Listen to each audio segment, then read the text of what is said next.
Can you hear me? I can't hear you. What's happening? Hang on. Can you hear me?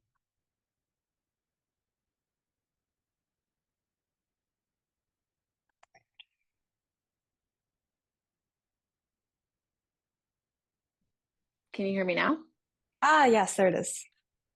Okay, perfect. I'm I like, oh, it's gonna be a rough day if no one can was hear like, me. oh God, that's not going to be good. Like, don't freak me out here. Okay, let's wait for a handful of more people to join. Hi, Ben and Jason. Where y'all? Morning. We're great. Where are you guys at? We're in North Texas, north of Dallas, Fort Worth, about 30 miles. Nice. Well, welcome. Give everyone a few more minutes to get rolling here.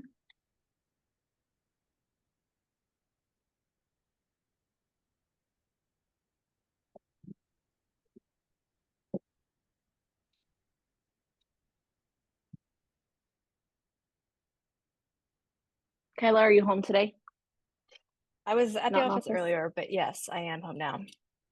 I have an appointment Nice. out this way, so I was like, I'm just going to stop, do this before I head Yeah, that way. less distraction. Yeah, that too. I yelled at everyone in my office. I'm like, do not be screaming outside of my door. Blake was like, I thought I'd just do like some cartwheels behind you. I was like, no, I'd rather not. I know. I thought to myself, I'm like, I told all these people not to be screaming, and now that's probably what they're going to do because that's how this works. Yep. Like a bunch of circus around here. So, all right, Ben and Jason, right? Do you guys have? Are you on the same team? Do you guys have a team together? Are you individual agents? Yeah, so we have a team here called Ranch Fan Properties and specialize in farm and ranch real estate. And then we Okay, also are directors of KW Land. nice. Okay, good resource for me when I have people down there. Right. Yeah. Yeah. Anything we do to help, let us know. Awesome. I'll keep that in mind. So I always like doing these because I'm like, it helps with my referral connections. I'm in Missouri and I have a couple of coaching clients in the Texas area, but more so got someone over in Austin, and then I don't remember what the town is of the other one. It's kind of out in the middle of nowhere. So, But a bunch of those around here. Yeah. she's like, yeah, we kind of go anywhere because we're in the middle of nowhere. I'm like, okay. But they're the same, like very much farm and land, and they're really big into like the equestrian type farms. So You know, who is it? um I do. Let me think. Hang on. Sorry, I just recognized who just popped on. So it is, I can't even remember the actual team name. Tara Stark Real Estate. Do you know them? Do you know Tara Stark? Oh, Yeah. So I coached Tara's DOO. yeah. Yeah, they're out in Weatherford. Yeah. They're great. They are so nice. I love them. Tara's a go-getter. Yeah, she is. She's great. Yeah.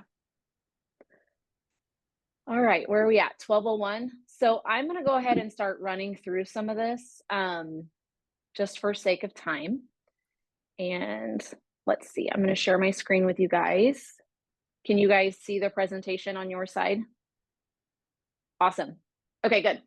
So the goal of today is just to create a systematic approach to operations. So as you guys build your teams, or if you already have teams, a lot of times what we hear on the operations side is we don't really know what they should be doing. We don't really know how to leverage to them. And I always coach to operation should leverage and push production. So there's no reason that your operation staff, your admins, that they shouldn't be able to drive production through their roles and double your business. So the goal of this today is just to give you kind of this outline of what we call the 5 wheels of operations, whether you want to call that buckets, files, whatever. So I'm going to give you 5 subjects with some trackable metrics that you guys can use as you level up your operation side of your business. And or if you're looking at going to find that person, this will be a great place for you guys to start of figuring out what it is you want them to do. And then after I go through this, I have Kyla on the screen with me. Kyla's one of my coaching clients, And we have been working through these 5 wheels. So she has some success stories that she can share, and also some areas where they've maybe fumbled around a little bit too, because I know we all can relate really well to what doesn't work, so that we can learn what does work.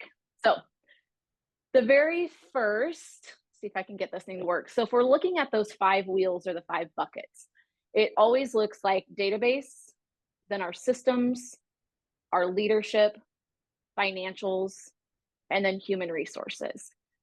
So depending on how large your team is, or if you're just an agent, you're getting started in this, into adding on that admin, potentially they may not have the financial piece of this, or they may not have either the leadership or the human resources piece. So know that some of this is they can earn into these things, or they can grow into these things.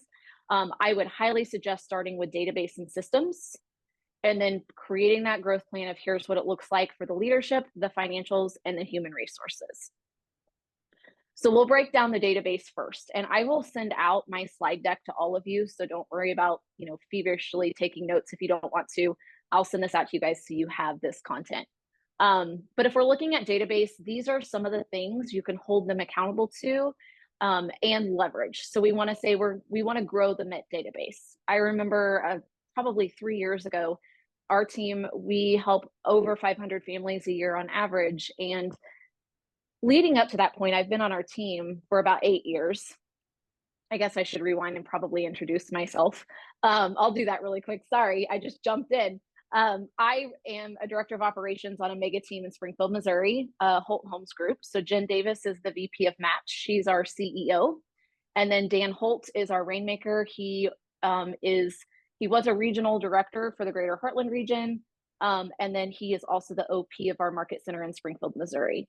So I've been on our team for about 8 years. I started in a listing management role. I then very quickly, through going through the Perfect Real Estate Assistant, coaching with Nicole Zuber, being in Monica Reynolds' world, I became the DOO of our team. I'm also a MAPS coach, so I take on all clients, not just operations individuals, but I do focus on coaching, even with my agents, the operations side of the business. And so Leah has been a great resource for me. So when she asked me today to come on and talk to you guys, I was really excited because this is such a huge piece of your business.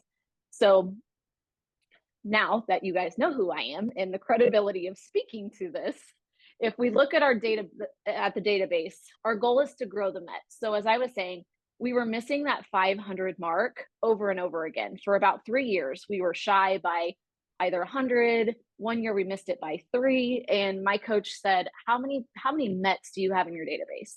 And when I looked it up at that time, we had maybe like 2,300. It wasn't very many.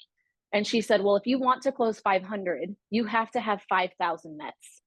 And so if we're looking at that goal of we're converting 10% of our Met database, and the Met database is everyone who knows us, loves us, trusts us, they refer to us, they're past clients, we've got all the 4 pieces of information for them. When I started tracking that, we created an entire GPS of how we grew from that 2,000 to 5,000 that year. We broke that down into a weekly goal within our whole team. And that year we closed 538 properties. So we say what you focus on expands, offload that and leverage that to your operations people. Those are great calls they can make. It's a great email campaigns, text messages to your database just to update their information and ensure you have solid contacts in there that are tagged Mets. So that way they're constantly hearing from you. And a lot of teams, when we look at how much of your database are you actually converting year over year, you want to get that ground level foundational piece. What I find is most people are converting under 3%. And then we set that goal of how do we grow from wherever you're at to slowly or quickly. So if we're at 3%, how do we get to 5? And then how do we get to 8? And then 10 is actually pretty hard to meet. But if you're really intentional and you have really good touch campaigns going out, you can convert that 10%. It's all about being intentional. And then having rules of the database. So we have a 1 sheet on our team that defines what every single tag is and how, like, what it means to be tagged as that. What are the stages? And by stages, I mean, are they A buyers, B buyers, C sellers? What does that look like? Long-term nurtures. That way, you know what plans get assigned to those people. Then we look at the stage or the source tracking.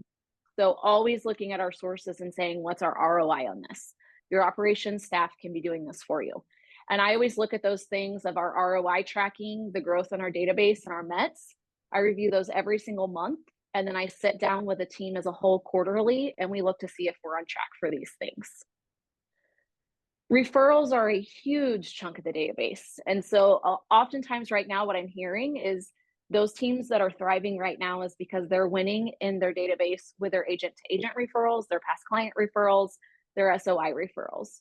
Again, operations, no one wants to have a 9-to-5 job or an 8-to-5 job. They want to know how they're winning. So task this to them. Like, let's take what is our current referral ROI, or what are we currently converting? And then based upon what you're doing, how do we grow that? So have them break down those referral sources of agent to agent, vendor referrals, SOI, past clients, and then set goals around the buckets of those things. So if you're not getting any agent to agent referrals, how many do you want? Set a goal around it, assign it to someone. That's their main piece that they're measured on going from there. Communication, we have, of course, your touch programs, your smart plans, put your admins or your operations staff in charge of those. Marketing is one of the biggest missing pieces. And so when you hear people who do a monthly newsletter, sometimes they think those don't work. Sometimes they think they do. The thing about the newsletter is the consistency of it. So if you look at that newsletter, it goes out at the same time every month. So the first Tuesday of every month or the third Thursday of every month, right? Build your agenda, build your template, send it out the same time every month. Ours took about 9 months to really start to see what people were clicking on, to see the differences. And now on average from every newsletter, we receive about 3 new leads that transact with us. And a lot of times that's from our SOI, our past clients, our sphere. That's really where those are coming from in that newsletter. And then last but not least, your social media goals, plan, and tracking. I have a really great tracker that I would be happy to send you guys after the call. If you would like it, you can copy it, make it your own. But it basically is like, here's where we are today. This is our likes, our engagements, our spends. And then you can track that month over month inside of that tracker to see where you need to adjust either your spend, your content posts, some of your graphics, because a lot of times we fall into that. We only post our just listed, just sold, new contracts. That's actually not what everyone is wanting to see all the time for you. So it really helps you be intentional with your insights on the backside and then tracking what you guys are doing. Inside of this, I also have a really great tracker that if you guys are utilizing virtual assistants, or maybe you have a director of operations and they have an assistant, it's an entire communication log on planning out the entire month in advance for social media and marketing. And so they all work within this one program and say, you know, this week, here's what we're focused on. Say we have upcoming events, there's a national holiday or something like that happening. They're already planning out all of that content a month in advance. It's scheduled. And so they're not spending a lot of their time living in the marketing world. It's leveraged and it's basically working for you in the background. So before I move on, I know I talk really fast. Does anyone have any questions around the database and how you would leverage off these 5 bullet points to someone in an operations role? We're good? No questions? Okay. Now, if we look at systems, systems mean something different to a lot of people. So some people look at this and it's like, no, it's just the systems we work in. Some people look at this and they think procedures. None of that's right or wrong. You just need to understand how you define your systems. So I always look at these in a few different ways. A scalable customer experience. I'm sure if you're like our team, you develop these really great task lists. You might even have really fancy systems that, you know, make this easy and automate for you, like a CSU or a TC Docs or even Command. And then we start working in muscle memory and we stop checking the boxes and then we start missing things. So I always look at this as 100% task list execution, but where you can really scale this is inside of your communication templates. And you'll see that one company, one language. What I mean by this is your agents, your admin, you yourself as rainmakers, do your templates match each other? The way that we're sending emails, the way that we're texting, the way that we're answering the phone. When people call you, do they always feel like they're talking to the same team of that one company, one language? On our team, the way we teach this is that we will always end every single email and conversation with, here's what you can expect next. So our goal is that our phone never rings from a client, that we are always letting them know what's going to happen next, and we're checking in before that thing happens. Because if they're calling us, we've missed something on our end. So when we think systems, to me, and I think client conversation systems, right? It's the templated emails, it's the way we're trained to talk alike, and how we move through that process. Reviews, this is a huge part of an operations staff's role. So they need to own the fact that 80% of our clients leave a review. And what I like to do is if your goal is to close 100 deals this year, don't just take that 80% and say, we're going to get this many reviews, because what happens if you don't reach that 100, right? So I like to look at what's closing in that month, and did we get 80% of those people? And then as we move throughout the year, keeping total of, are we carrying that 80% review rate from our closings? Don't wrap your vendors into that. Don't wrap other agents into that. That's truly your clients.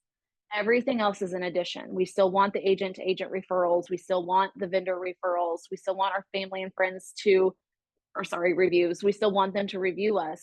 However, keep score and keep track of who is leaving that review. And then you can see the different vendor reviews, business to business, like I just mentioned.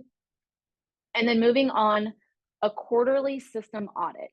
I have a really great 2-page document that I can send you guys as well after this call. And it's basically just a quarterly review. There's a list of questions to check in on your system and make sure that it's scaling as your business scales. So as you add team members, you're going to find that you're going to break your systems quite often. And what we found was what worked for us at 250 to 300 units didn't work at all at 500 units. And we couldn't figure out, in addition to that Met database, what was causing us to not grow. And it was because we were spending way too much time in detailed systems instead of having systems that worked for us. So as soon as we scaled that as well, our business, it just projected into a next level. And then last but not least, documented procedures. So that operations procedure manual and playbook creation. I have been in the painful seat of having key players in our organization leave with nothing documented and having no idea where anything was, having no idea how they were tracking, no idea what they had sent. And so rule of thumb is, when you bring someone in, as they're learning it and as they master it, have them create a video, have them outline it in a playbook, have them link the spreadsheets to what they're doing. They're building this operations manual for you. So as you grow, and as, say, Kyla, as she's working through the things she owns right now, and maybe it's time for her to go to the next level and leverage something off, that then becomes her training material to be able to grow in her own role and not be held back because she doesn't have anything documented for training. Any questions around systems or any clarity that you guys need? Yeah, go ahead. Sorry, I just dropped There it in you the are. chat. Do you have a script that your agents use to ask for reviews, or do they do it? What platform do they do review asking on? Yep. So I always look at this and say, if you pay for Zillow leads, which I know some people do, definitely direct some people to the Zillow link. I recommend always Google first. However, if someone doesn't have a Gmail address, they can't leave a Google review. So we lead them to Google first, and then we send them to Facebook. If for some reason they've left them on Google and Facebook, we'll then send them to realtor.com, because our team has a high conversion on the realtor.com leads. So that helps us boost that SEO in the background there. So look at what you use the most, and that's where I would direct them. And we often just use the script as, hey, how often are you shopping on Amazon? You always go to the reviews and read reviews before you purchase anything, right? Real estate's the same way. Our clients are always going to go to Google. They're going to research the best reviews, and they're going to make their decision from there. Would you care to help us buy X, Y, and Z? And so I am happy also to send you guys, I'll make myself a note, I have review scripts for admins and I have review scripts for agents. And I do have some teams that say, we only want our agents asking for reviews. We don't want the admins asking. And here's where I would challenge that is, a lot of times your listing managers or your contract to close people, they sometimes will have a better relationship with the client because they're more detail oriented. And so why would they not help ask for a review if they have a huge part of that relationship? And so when I'm looking at building out this review process and the ask and scaling it, identify where at in your process do you have an opportunity to ask for a review. Don't wait until it closes. If you guys are waiting until something closes to ask for a review, you're going to drop quite a bit in that conversion for that review. So I always say, ask when someone's happy. When you take a listing and they love their photos, ask for a review. We're so happy that you guys love your photos. You know, Derek on my team, he builds his business based off of client reviews, based off of word of mouth. Would you be willing to leave him a review so that when people are looking for agents in our area, he shows up for them?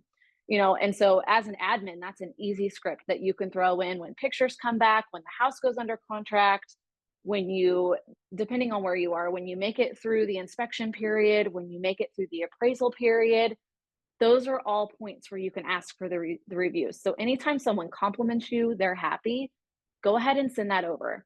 And so we always say, we may ask on the phone and we'll say, hey, you know, looking ahead, if they already have a Gmail address, hey, I want to make this as easy as possible. Is a text the best way to send you that link? Or would you prefer I email that to you? So I always ask, get permission, and then I send it. And then based upon that, the way we track them, we're also tracking the follow-up of how many times have we asked and they've not left it. So, you know, looking at that and asking throughout the period, and once they close, they're on a 30-day reminder for either the agent or the admin to ask every 30 days until a review is left. Another thing that helped us increase that conversion on reviews was sending a handwritten card that said, or we would like text them and email them, hey, and they'd say, yes, well, of course, we'll leave you a review. And we would always nudge them and say, we would love to send you a token of our appreciation. We partnered with a local ice cream shop that gave us these little coupons. We would drop however many were in there for their family. And we only got charged for those when they were used. So if the family decided never to use them, we never paid for them. So that was also just a fun little thing that helped that customer experience. One thing that we always say with our admin too is, if you're scared to ask for a review, you likely didn't provide a 5-star customer service. And so that hit home with a handful of our people, and now that's top of mind for them. So I always ask in my sit down with them in their 411, I will always say to them, hey, who hasn't left a review for us yet? And I'll say, is there anyone on here you're afraid of asking? And then we go through with the agent and the admin and talk about, you know, where at did we drop the ball? Was it on the agent side? Was it an admin side? Was it something out of our control? Because my goal then is, okay, we may not get that review, but as the DOO or the rainmaker, I'm going to give them an extra call and say, hey, I hear that maybe we didn't, you know, show up in the best way possible for you. I hear you're a little disappointed. Can you walk me through what happened? And then I will offer something of like, you know, we want to make sure we make this right for you. And we have that conversation. And we've actually had some people who have ended maybe not very happy with us, who have came back and are now past clients that will transact with us again, just because we owned it and we made it right.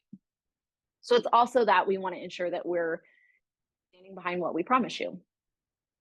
Any other questions around that side of it? We're good? Okay.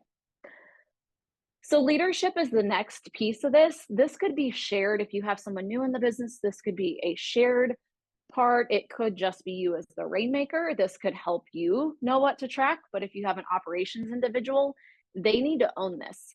And in my coaching partnerships, a lot of times the majority of my accountability as their coach is spent here, because the tracking of the business is the most important thing, outside of clearly the lead generation. But we don't know if we're winning if we're not keeping score. So when we look at this under accountability, that's your team GPS. Every year, do you have a GPS? Do you review it every single quarter to make sure you're on track or identifying your gaps? Then the team GPS turns into individual's GPS. So if my goal is 500, how does that break out between my agents? Have I accounted for that? That's also going to help me know who I need to hire. And then based off of that, if Cody on my team, if his goal is 60 buyers closed, we create his GPS around his 60 buyers. And then they're weekly 411s. So if you're in an operations role and you, the rainmaker, are doing the weekly 411 with your operations person, or maybe their coaches, these are some of the things we're going to be talking about: those referrals, those reviews, the reporting on the appointments that's coming up. So who is having the weekly 411s? They happen every week. We don't miss them. If we can't make them, we try to move them. But we always honor that 411. Culture is another big one that gets missed a lot. So thinking of how your team meetings are structured, our team does one every single day for 15 minutes and we follow the 4 conversations. So we start the day on Mondays with appointments, Tuesdays with listings. Wednesday is a 30-minute meeting around wall of value. So that's always training. Thursday is contracts and Friday is closings. So we're hitting all 4 pieces as a team. Everyone knows where we are at all times. Otherwise, do you have like a weekly team meeting you guys are doing, and do you have an agenda you're following? And then of course, team events. Do you guys go do something together every quarter, every month? What does that look like so that you're ensuring that good culture is lasting? Reporting, have a good solid system around this. A lot of teams use CTE because sometimes that's free through your market center. A lot of teams use CSU. That's what we use. It's really leveraged. However, some of these systems are costly, or a spreadsheet is great. But you're always looking at how many appointments. So what did we set? And then what met that then signed. And we're looking at the sign between buyers and sellers. And then from what signed to what went under contract, and then from contract to close. And then of course, reviews and referrals. And the hidden killer of all things is the fall through rate. So are you looking at how many contracts, what's your average fall through rate? Our team always knew, we like to stay below a 6% fall through rate. And anytime we started sneaking up to 9%, we knew we had a skill set issue or something was happening. That number has drastically changed with this market. So on average right now, we say, okay, if we're below 12%, we're doing pretty good. Last I checked, industry standard was between 14 and 16%. So you're basically looking at total number of contracts accepted, and then you're looking at how many of those fell through. You're dividing that number and seeing what your percentage is. So if you have questions around that, you guys are welcome to email me. But usually what I do is I keep a separate spreadsheet with everything that's fallen through, and then I look to see if those things went back under contract. So I'm actually having an accurate representation of how many missed opportunities we've had. But as your team start growing and you start getting more and more agents, we want to pay attention to who's just writing contracts and hoping they stick, and who's actually doing what's best for the client, trying to work through any obstacles to get to that closing table. And for me, that's really important because a lot of our leads are team leads. And so I want to make sure the agent skill set is really good so that they're converting the leads and they're not burning through leads that are costing us money. And then last, vision implementation. So monthly and quarterly overview. Again, how are we doing on that GPS? Are we on track? What does this look like? If you have ancillary businesses, are we reviewing those every single quarter? Title companies, lending, anything like that you have, TC services, and then a weekly leadership meeting. If you're not doing it weekly, at least do it monthly. So when is the time that you meet with your directors, your director of operations, your director of sales, your director of marketing, whoever they are? When are you guys having an hour, at least sometime in that month, that you're planning ahead? Any questions for the leadership section of this? Good. Okay. Financials. So I marked on here to revisit these MREA pages, but definitely the economic model. So how many buyer appointments do you need to go on to how many signed? It's going to look at your conversions for you. That pages 175 to 185 will walk you through the economic model. The budget model, MREA pages 192 through 195. So if you're an operations person, your accountant, you yourself, if you're running your profit and loss statement, you need to know MREA pages 192 through 195, how you're classifying things, what's below the line, above the line. And there's also, I'm sure Leah has it, but there's the MREA 2.0 budget model sheet that's now out that you guys can have to show where you should be lining up with your GCI. And then profit and loss. So this, like I said earlier, this financial piece, sometimes our operations people have this and sometimes they're not touching this at all. Sometimes this will stay with an accountant or with a rainmaker, and that's fine. But underneath the profit and loss, the biggest advice I can give you guys is run the 15th of the month protocol. So are you checking in before we get way far out and we can't make changes? So that's just the 15th of every month, pulling that P&L from the last month, making sure you're reviewing it, making sure you're making any needed changes for the month you're in, and looking ahead. And then the Kronk model. I should have probably spelled this out for you on here, but basically what Kronk stands for is during that 15th of the month protocol, we're looking at our budget and we're saying, K is for keep. So what are we keeping? R is for replace. Is there something that we can replace in here with something else? So maybe we replace a paid CSU system with a spreadsheet if we can't afford it. O is offset. How are we offsetting the cost? So maybe a lender's paying for it or a vendor's paying for it. N is negotiate. And the negotiation is if you're paying for things like a Brivity or a follow-up boss or anything like that, go back and negotiate your costs with them. They're just like AT&T or Verizon. You can call them and be like, I'm upset, I'm gonna go somewhere else. Can you give me a different deal? Or, hey, this no longer fits in our budget. Most of the time, these companies will actually knock what you're spending down for you. And then C stands for cut. So we're done with it. It's no longer serving us. We're cutting it out. So keep, replace, offset, negotiate, and cut. And you're looking at that at the 15th of every month when you're going through your budget. Jordan Freed, he always says, if you can, once you get in the habit of this, your goal is to shave off 1 to 3% every month that you do this. So it's not like you're making massive leaps, that you're not cutting 15 to 25% of your budget. As long as you're doing it every month, anywhere between 1% to 3% is a win. And then future casting your ROI. So how often are you checking in on your lead source ROIs? Is if we're paying for Zillow, if we're paying for Ylopo, are we getting a return on investment? We know a lot of times 90 days to 6 months, it takes some of these platforms to really give you a return. But where we get wrapped up and get in the hole is when we're not actually tracking it and we just think we've had 2 closings, it feels great. However, we've spent 3 times the amount of money on it. Also, again, what you focus on expands. So if we're focused on growing that Met database and that's where we're really focused, that lead source ROI is going to be a lot higher because those leads don't cost us any money.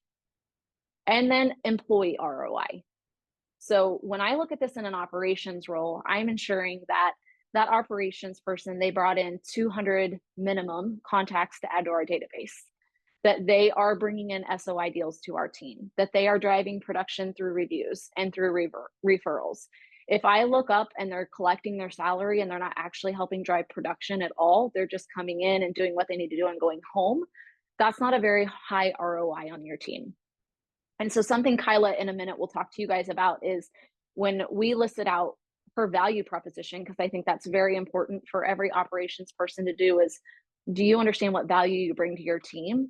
You can easily then identify your ROI. So if your rainmaker ever comes to you, or if you are a rainmaker and you go to them and say, hey, I guess I don't know what you're doing, they can come to you and say, well, here's everything I've implemented. Here are the leads I've added through social media marketing. Here's what I did in the database. It resulted in this many closings. As operations, we're not trained to track those things.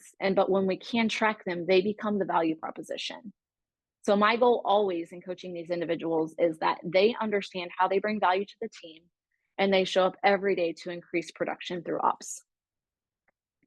And then again, human resources, sometimes in operations, this is part of their bucket. Sometimes it's not. I would definitely advise everyone to have them focus on this because part of their ROI may not be reviews and referrals. It could be team growth. So if we're looking at hiring, they're pulling the organizational chart. So MRE pages 196 through 213 will break down the different levels. So if you're a level 4, how do you get to level 5? If you're a level 2, how do you grow to level 4? And so once we have clarity on that and we do our missing persons report, we then go to work with career visioning. So if we know we need to hire 3 people this year in these 3 roles, how many KPAs do you need to do per week in those roles? And then that's your accountability with your person in your one-on-ones. How many phone interviews did you do? How many job ads are out there? How much money are you spending? And then onboarding and offboarding. So it's really a lot easier to onboard someone and hire them. It's a lot harder to retain them. And I think that's where sometimes we forget these employees join us. And if we don't do a very good job in a 30, 60, 90, clarity on a job description, they'll leave you after 90 days to 6 months, maybe a year. And then you've wasted your time. So ensuring that you have a full documented process, you have onboarding checklists, you have offboarding checklists. You keep solid employee files for if anyone ever leaves your team. Due to the number of team members we have here in Springfield, take my word for it, it's never fun when a top producer closing 100 deals a year leaves your team.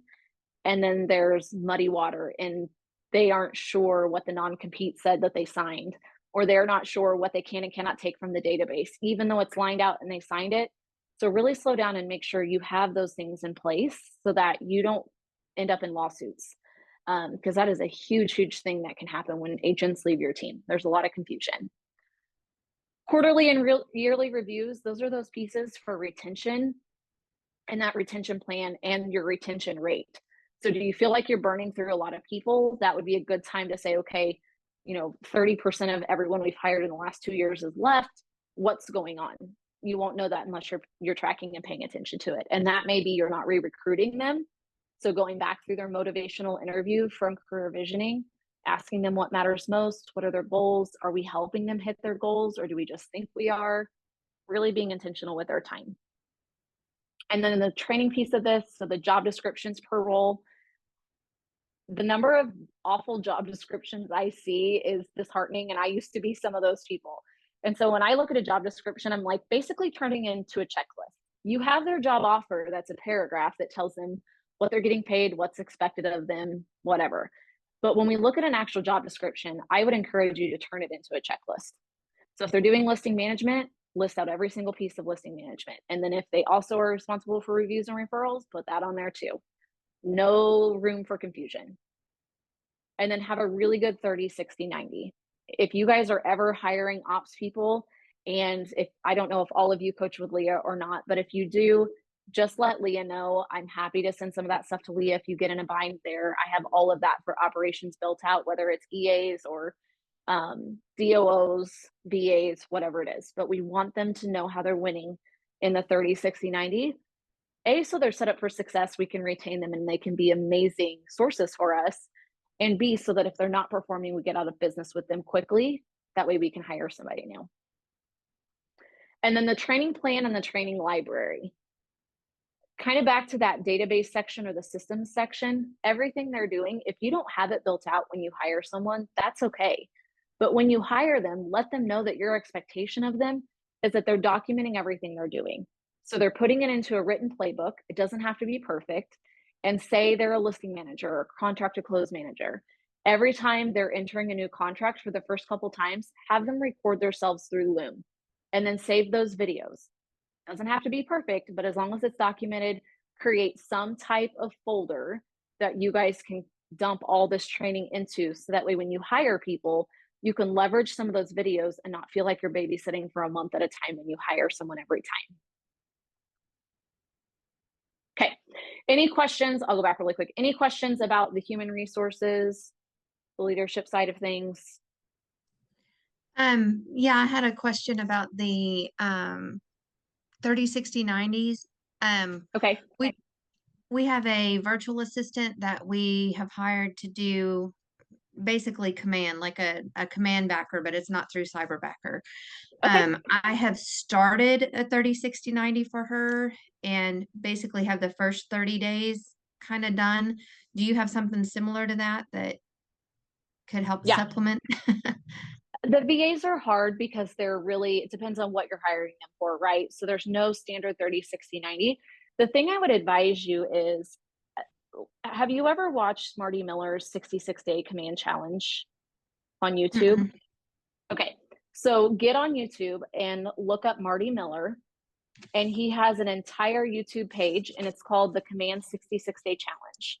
What I always encourage people to do is those videos are in a list by video 1, 2, 3, and the topics are on top of them. Split that 66-day challenge into their first 30 and 60 days. So that's leveraging some of that training for you. And then the other thing I would say is have them start documenting your processes and procedures for you. So when I said that we have this, I'll see if I can unsnap it here. Do you have, I mean, I don't know if you guys can see this, but like we have a 1-page document that defines our database. So if I looked at this, it's like, here's what a lead means. This is a hot, a nurture, a closed, a trash lead. And then we also have our tags. So here's what every single tag means, when they would get applied. And so this is kind of that rule, like the tags and rules. And then we also have a 90-day challenge for database cleanup. So definitely for your virtual assistants, this is a really great thing. It's like, begin with your active clients, clean those up first, then move to your other leads, your hot nurtures and your watches. Then you could move to your VIP or your Sphere Pass clients. So you could come up with some kind of 90-day plan to test their skills inside of your database by saying, hey, also want you to clean it up. In the first 30 days, you are going to fix all actives and hots. And then the next 60 days, you're going to do your long-term nurtures, your watches. And then in your last 90 days, we're going to focus on all those unmet leads. And so the goal is that you would clean up 50 contacts per week. And I will put my email in the chat here for you guys too. So if there's something specific I say today that you are like, I need more information, can you send me this? I'm happy to. Just email me. It's mkelts@kw.com. And I'm happy to scan you these pages or any of the trackers that I've talked about, because a lot of this takes a lot of time to build. I already have it, so I'm happy to send it to you. Any Thank other you. questions? Yeah, you're welcome. Anything else? Okay, so as I mentioned, I have one of my coaching clients, Kyla, here with me.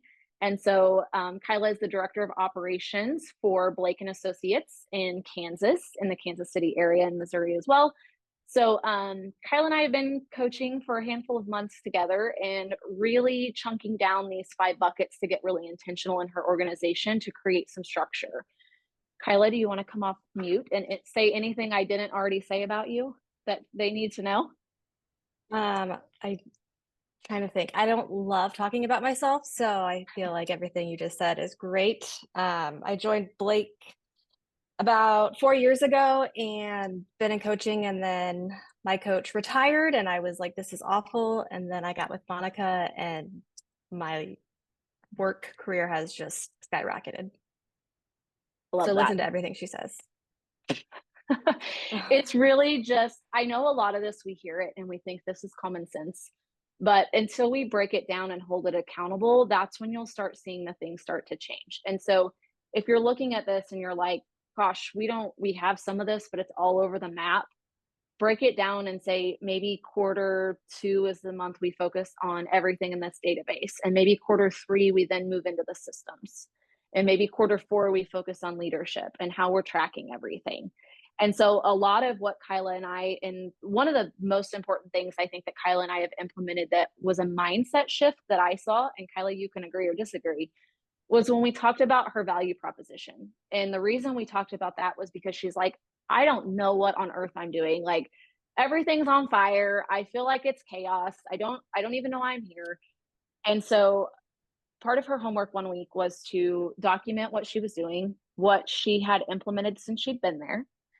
And so Kyla, based off of doing that exercise, what is something that you discovered that kind of an aha for you that's helped moving forward? I think it's hard to, I didn't love the homework assignment. I'll start with that. I don't love talking about myself, like I said, and what I've done, this or that, but it was really eye-opening because when I joined Blake 4 years ago, he was a $40 million production team. And 4 years later, with the same amount of agents, we're an 80 million production team. And realizing, yes, that's not 100% my doing, but Blake's doing less transactions. He's giving out leads for the first time. And so we're actually making more, money because things are getting closed versus him letting them kind of fall off, and changing, I think, everybody's mindset on the team. And right now, Monica knows what our team is currently, dealing with, but looking back and saying, no, I really have done a lot, and being able to document it and then have a place where as we get through the next stuff, we can keep adding to it. Because a lot of times you forget, you look at the week, the day, the month, and you're like, I'm failing because everything's on fire, when really that's not the case. Another key piece I think we can all relate to, whether you're in operations or you're a rainmaker on this call, is I'm going to use our team as an example, and it's very similar to what Kyla and Blake go through. So oftentimes the rainmakers, they're not the details person. They're like an experience. I just want to go on an appointment, get it, and then forget about it. And they don't want to slow down and talk about the numbers. They don't want to look at behind the curtain at the ugly things. And something, Kyla, we discovered in that topic of how does operations drive production. Kyla worked through some numbers, and do you want to talk to them about what Blake's new lead gen goal is and how you guys help hold them accountable to reaching that while tracking? Yes, that's a interesting question. So Blake has never done lead gen. He's gotten to where he is just by, I guess, being a pretty face and a fun person. So we were like, imagine what we could do if you tried. And so there's tons of different types of people. So I think it's really what speaks to you or your rainmaker. Are you a time blocking hour, 1 to 2 hours? Do I need X amount of contacts, this or that? So we like to say that Blake is flexing the muscle. We're trying to get the habit. So it's always changing per se or adding. But we are doing 30 points a day. So 10 phone calls, 10 text, and 10 handwritten notes for true lead gen. Because he'll be like, oh, I called so-and-so, that's lead gen. And I'm like, okay, that's great. And I'm glad that you did that. However, we're going to keep that in a separate bucket. So that time is now at a different time of the day because you're already going to call them. You already have to talk to them. So getting him out of that habit. And we're finally through the dreading lead generation. So 30 points a day is a win in our book. Absolutely. And I think, when we were breaking this down, and I think that's what I really want you guys to take away, is once you have your right-hand person in operations, even if that person's maybe just an entry-level admin at this point, but you really see the possibility is when you have a solid right hand in your business that you can trust, just be open to the ideas that they're bringing to the table. Because, when ops is looking at the numbers we were just talking about, the sets, the mets, maybe even the conversations, that's where we found the opportunity for Blake in this situation, was like we just had to systematize it. And unfortunately, sometimes as ops, we're the accountability person for the rainmaker. And it's like, hey, did you make your calls today? How can I help you? Hey, here's the sheet. Don't come talk to me again until you have your calls made. So sometimes it's like parenting. And if we can be each other's accountability partner, we can scale our businesses so much faster. But again, if we're not looking at that tracking piece and understanding, feelings either make you feel good or feel bad. And sometimes they're misleading. So if you're operating on a feeling and you're not operating on a number, it's really hard to get to a place where you're seeing solid profit. And so I don't know how many times it happens a week for me as a coach that I look up and I'm like, oh, something seems off. What happened? And it's like, well, we've not looked at the P&L in 2 months, or our accountant didn't get this to us in time, or it's fine, we paid this big lofty whatever and we'll catch up. That's where we get ourselves in trouble. So as operations and as admin, let them own some of that stuff and be okay with the fact that they're going to come to you and have an uncomfortable conversation that says, hey, if it's numbers and finances and budget, be open to what they're telling you. They are the C personalities. They are the ones that are looking at that. But then sometimes you may have the culture piece. Something may be off. And so we have to have that solid relationship with our ops person that's like, hey, so-and-so is struggling, or I've noticed a change in this behavior. Those are the red flags for you guys to look up and say, either this agent's not happy, or maybe there's some interpersonal relationship issues going on in our admin team. Because we fall to the level of our culture. And if there's one bad nugget or one bad apple, or maybe even someone just struggling, the whole team will start to feel that. And then your production will naturally drop off and people will be unhappy. And so when we look at that, the whole purpose of those, the team meeting agendas, the 4-1s, those are really important. Kyla, how often are you and Blake meeting, and what are you talking about in those meetings? We meet once a week. We used to have kind of, I would schedule it out per 1 week. We would talk about P&L. 1 week we would talk about the departments. Next week, team/recruiting, and then like his production and things like that. And now we kind of basically talk about all of them each meeting because we've got it so systematized and down, and we know where we're at, and it's not this explaining, detailing, discovering meeting that needs a full hour. It's really kind of, we already know X, Y, and Z, so let's touch on this and elaborate on it more, because everything's kind of mapped out and tracked. I think it took a long time, but once you're there, it isn't so daunting, and the meetings are way more purposeful. So in our time in coaching, I'll ask you this, now knowing the 5 buckets and what, when we look at operations coaching and creating a smooth process in operations, what are kind of your biggest takeaways or pieces of advice that you would give everyone on this call that maybe you weren't doing before or that you're doing now that's caused a change in your world? I don't know if everyone's a operations or team leader, but I think having that relationship, and it doesn't happen overnight, but trusting and getting on the same page is key. And once you overcome that, like the gates just open. I mean, Blake and I, we say I offer you a gift. And that's my way of saying I'm about to like punch you in the face because you're not going to like what I'm about to say, but it starts a little easy. Or I push him more than anybody, and he always says, like, I send him this list, or I say, hey, have you done this, this, and this? And he doesn't get frustrated with me, where I feel like a lot of people would be like, oh my gosh, just stop, you're nagging, get away.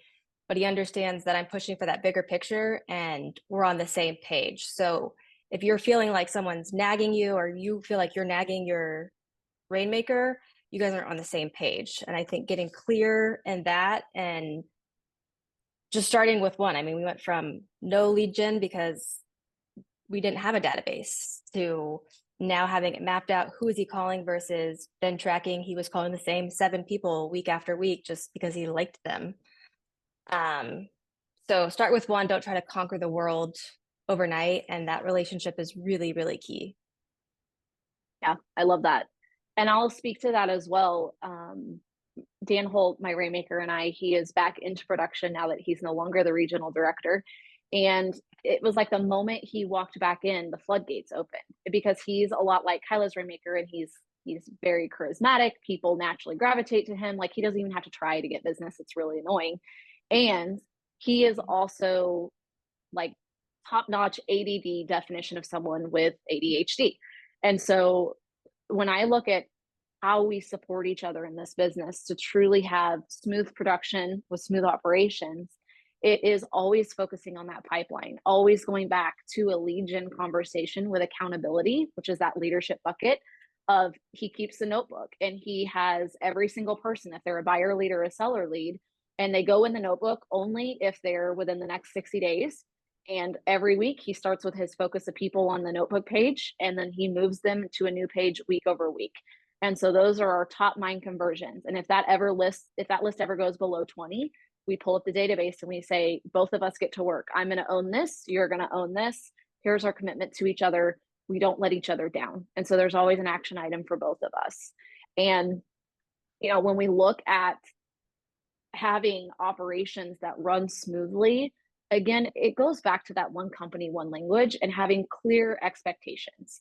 And so every time I hear a DOO or operations or admin person say, I don't really know what my role is, I don't really know what my purpose is, I have no idea what I'm doing, that is the thing that like makes me feel a little bit sick to my stomach. But I hear it week over week. And sometimes I hear it from people who know what they should be doing. But it's because we have so much going on, we get lost in the sauce a little bit. So slow down. If you're rainmakers and you have admin and you're feeling this, like, man, they wouldn't say this about me, they're not comfortable talking to me, or I don't even know what they're doing. This is where I would say, if you're not the person to hold them accountable, get them a coach or get them into some type of coaching program, and or slow down, reach out. What do your meetings look like? What do you need to learn as their leader? And or if you're an operations person on this call, step into your strength and go ask for what you need. If you need that weekly meeting, go ask for it. When I noticed with Kyla, we had a couple of weeks where we were talking about the same thing, and I'm like, nope, pause. We're going to script around this, and you're going to leave this call and you're going to go talk to Blake, and then let me know how it goes. And a handful of those conversations, you started seeing some progress, right, Kyla? Yeah, I think it's perfect to say, like, you're in the weeds and sometimes you just need that person to be like, hang on, you're repeating yourself. We're not going to do that for another week. Yeah, absolutely. 100%. So, Kyla, anything else you want to say, add that maybe I skipped over or didn't cover that we had talked about before? The only thing I can really think of is you don't always have to grow by doing more business or making more money as the rainmaker. A lot of when I first joined was just kind of watching, seeing, tracking, doing a lot of things to understand the business and Blake and everything like that. And I had to have a really tough conversation with him where I finally just said, you're not a very good buyer's agent and we are losing money because you're keeping them. And I mean, it looked like I just slapped him in the face, which doesn't feel good to say. Nothing like that feels good to say, but we're now making more money because he's focusing on what he is best at and the agents that we have on our team to do what they do and convert. So I think there's a lot of different ways to build the business and whatnot, but sometimes it's just having that right support to kind of take a step back. And it doesn't mean just get on the phone and make more deals. What about the deals that are right there in front of you that you've just kind of let go, or you put on a search and kind of never really talked to again, things like that. Yeah. And that'll lead you guys back to that system part of this, that systematizing everything so that you understand if this tag's on here, this is what happens next, right? If it's a buyer lead, it goes to this agent if you guys are running specialized teams. If not, and you're doing both listings and buyers, that's great. How much can you handle before you need help? And looking at that and saying, when I look at this, if you're an agent, like really, you should be lead generating, writing contracts, and getting to the closing table. Everything else can be leveraged to your operations crew. And so if you're looking at that and you've got fear around hiring, if you don't already have them, but maybe you have someone and you're like, I don't know if they're performing great or whatever that looks like, reach out to me. I'll do a discovery call with them. I'll let you know what I hear, what I see. That's the whole beauty of all of us having these coaching connections of, like, Leah will reach out to me often and say, hey, can you talk to this team for a minute just so we can see what's happening? As agents, go be in production, go be great at it, and let your operations people figure out how we systematize this. I will tell you though, if you are getting things back, if you're handling it to your admin staff or your ops people, and it's coming back to you and they're saying, I don't really know how to do this, or I wasn't sure, you don't have the right people in place. You hire them so they can figure it out for you. And so they have all these connections, like reach out to your coaches, send emails to me. You want someone who's proactive and a self-starter in those roles for you to actually leverage your business. If you have someone who's always giving something back to you, you don't have the right person. And if you're someone on this call who is recognizing that you give things back to people, go back through these 5 buckets and say, am I overwhelmed? Do I need help? And or is there something I need to learn about? Okay. Any questions before we hop off of here? Hopefully this was helpful. I do have to just end with saying Blake and I talked about this last week, and he says that his life is way better. He has way more time and money on his hands, so I'm not a jerk. It was out of only good things. That's always our goal, is we want our agents to be less stressed, more in production, and trusting that our operations staff has it and that they're pushing us for the right reasons. And if you're not comfortable being pushed, you need to look at, do you have the right person? Are you trusting them or not trusting them? Or is it maybe something inside of you that you need to work on? And you earn the right to have that type of relationship. You can't come in your first 30 days and expect to boss your rainmakers around or think that they're going to let you have that conversation. They won't. You earn that right. But as you guys work on it together and you're just open and honest, these relationships can, I mean, they can create doors you've never seen open before. And that's, you know, as a coach with carrying 20 clients and working full time in a real estate team closing 500, it's overwhelming and it's a lot. And I would never think of leaving my real estate team because of all of, like, my Rainmaker is also one of my very best friends. And everything I have at this point is because he's given me an opportunity for it. And that's where we want to get there. He knows as I have more opportunities, he has more opportunities. And so when we can get in conjunction and be on that same page, when you guys are running with your right hand like that, it's an amazing feeling. And it's a feeling you will never want to let go of. And so if you have any questions, if you need anything at all, please feel free to email me. I will email you guys out by the end of the day a handful of things. I'll send you the review scripts. I will also send you those marketing trackers and things that you have, or things that I have. But if you heard something that you want more information on, or maybe you're like, hey, we have questions about operations coaching, just email me. I'll reach out. I'll get you guys on the calendar, okay? And if you heard Kyla say something that you loved, email her. She's always happy to help. Yes. I am. So I really definitely the two of us. And I asked Kyla here today because Kyla is one of the most coachable people I've ever coached, and they're running a really great team and they're willing to have hard conversations. And that's always the goal, to get everyone to that point in a relationship. So thank you guys so much. I appreciate you giving me an hour of your time today. And if you need anything, please just email me. Thank you All so right, guys. much. Thanks, Monica. Bye. Bye.